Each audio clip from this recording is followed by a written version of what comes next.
அடுத்ததா நாம பார்க்க போற தொகுதி வந்து ஸ்ரீபெரும்புதூர்ங்க. ஸோ பெரம்புதூர்ல வந்து ஆ காங்கிரஸ் கட்சி சார்பா வந்து திரு செல்வ பெருந்தகை வந்து போட்டியிடுறாங்க. ஸோ அதுக்கு முன்னாடி அவங்க தான் வந்து இந்த இந்த தொகுதியில வந்து ஸ்டார் கேம்பெயின் அப்படின்னு சொல்லலாம். ஸ்டார்ன்னு சொல்லலாம். ஸோ அதுக்கு முன்னாடி எவ்வளோ பேர் வந்து வேட்புமனு தாக்கல் பண்ணாங்க, எவ்வளோ ரிஜெக்ட் ஆச்சு இதெல்லாம் பார்த்துடலாம்.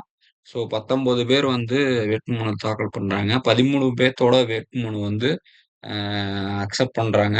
3 பேத்துது வந்து ரிஜெக்ட் பண்ணிடுறாங்க. 3 பேர் வந்து வித்ட்ரா பண்ணிடுறாங்க. மொத்தம் 13 பேர் இந்த இந்த தொகுதியில வந்து கண்டெஸ்டிங் கேண்டிடேட். அதாவது 13 பேர் போட்டியிடுறாங்க. ஒவ்வொருத்தரா வந்து ஒவ்வொருத்தரா வந்து பார்த்துரலாம். ஸோ சிந்து எழிலரசன் அப்படிங்கிறவங்க வந்து நாம் தமிழர் கட்சி சார்பா போட்டியிடுறாங்க. அடுத்து வந்து செல்வ பெருந்தகை அவங்க வந்து இந்தியன் நேஷனல் காங்கிரஸ் சார்பா போட்டியிடுறாங்க. அடுத்து வந்து கே. பழனி அப்படிங்கிறவங்க வந்து ஏடிஎம்கே சார்பா வந்து போட்டியிடுறாங்க. ஸோ அடுத்தது வந்து குருஞானந்தன் அப்படிங்கிறவங்க வந்து அ அனைத்திந்திய அண்ணா திராவிட மக்கள் செயல் கட்சி அப்படிங்கிற கட்சி சார்பா வந்து போட்டியிடுறாங்க.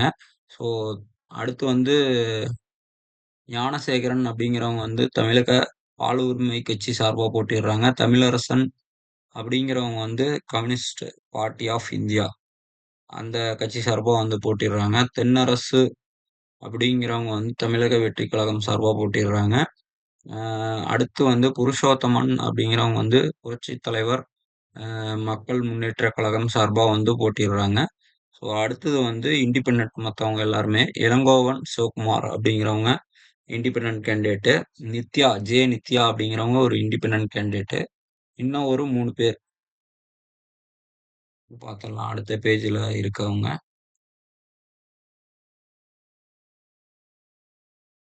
ஸோ முருகன் அப்படிங்கிறவங்க ஒரு இண்டிபெண்டன்ட் கேண்டிடேட்.